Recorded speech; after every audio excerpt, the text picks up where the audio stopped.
Olá, meu nome é Luciane, estudante de odontologia do terceiro semestre, e aqui é um trabalho de farmacologia da professora Paula Vieselli, da Faculdade Uninasal Lauro de Freitas.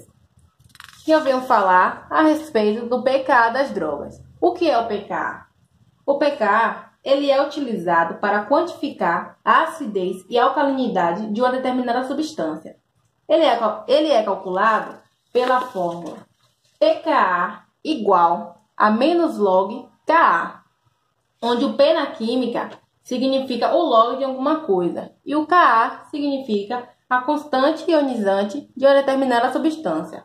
Um exemplo simples para entender melhor é: o ácido em base ele fica ionizado, o ácido em ácido fica não ionizado, a base em ácido fica ionizado e a base em base fica não ionizado. A relação entre o Ka e a acidez é direta. Quanto maior o Ka, mais forte é o ácido. Já a relação entre a acidez e pKa é inversa. Quanto maior o pKa, mais fraco é o ácido.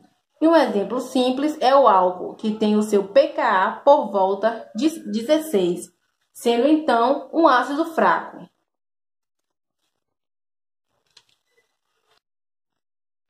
Lembrando que pKa é diferente de pH, pois para quantificar a acidez ou alcalinidade da substância pelo pKa, deve-se compará-la ao meio em que ela está reagindo.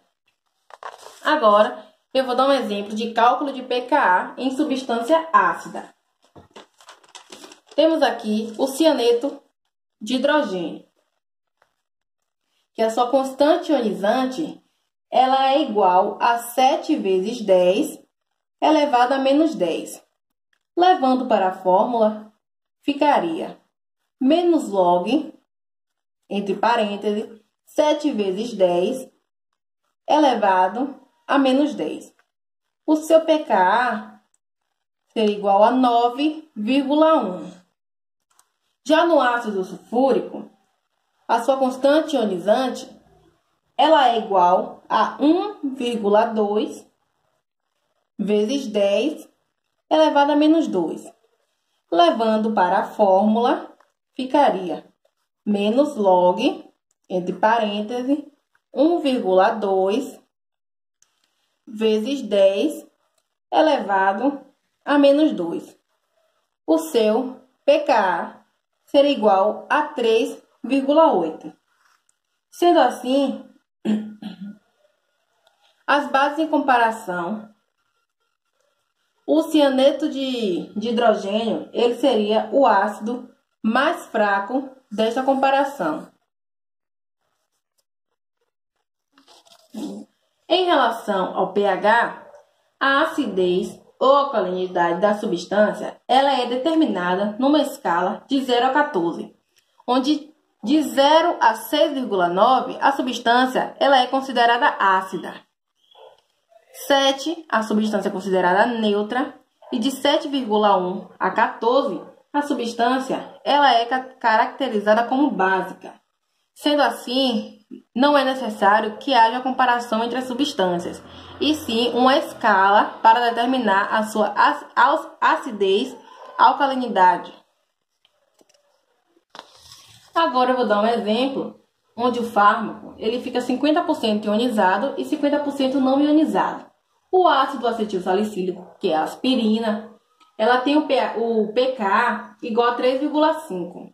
Então, quando se toma um comprimido, se o estômago estiver em um pH exatamente igual a 3,5, que foi o que eu dei exemplo, sendo que o seu normal é 1,4, metade das moléculas de aspirina elas ficarão positivas e metade negativas. Ou seja, 50% ionizado e 50% não ionizado.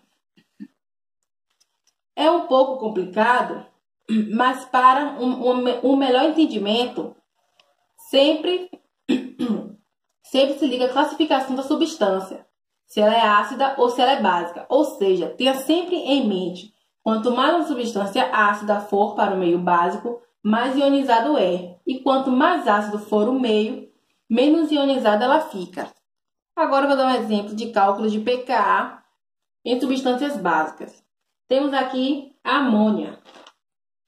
que ela tem a sua constante ionizante igual a 1,8 vezes 10 elevado a menos 5. Levando para a fórmula, ficaria menos log, entre parênteses, 1,8 vezes 10 elevado a menos 5. O seu pKa seria igual a 4,7. Já no hidróxido de zinco, a sua constante ionizante ela é igual a 1,2 vezes 10 elevado a menos 7. Levando para a fórmula, ficaria menos log, entre parênteses, 1,2 vezes 10 elevado a menos 7. O seu pKa seria igual a 6,9. Sendo assim, as bases em comparação, a mais fraca seria o hidróxido de zinco, com o pKa 6,9. E a mais ácida seria a amônia, com seu pKa igual a 4,7. Lembrando que o pKa ele não classifica a substância com relação ao pH. O exemplo da aspirina, por exemplo, a aspirina ela não é um ácido por causa que o seu pKa é 3,5. Ela é um ácido porque essa é sua característica química, pois existem substâncias ácidas com pKa maior que 7 e substâncias básicas com pKa menor que 7. Com isso, é sempre importante olhar a classificação da substância. Parece besteira, mas entender o grau de ionização do fármaco é importante ser levado em conta tanto na hora da fabricação, prescrição e administração do medicamento, pois como cada parte do corpo tem um pH diferente, as substâncias químicas reagem diferente de acordo com o meio. Muito obrigada, espero que tenham entendido.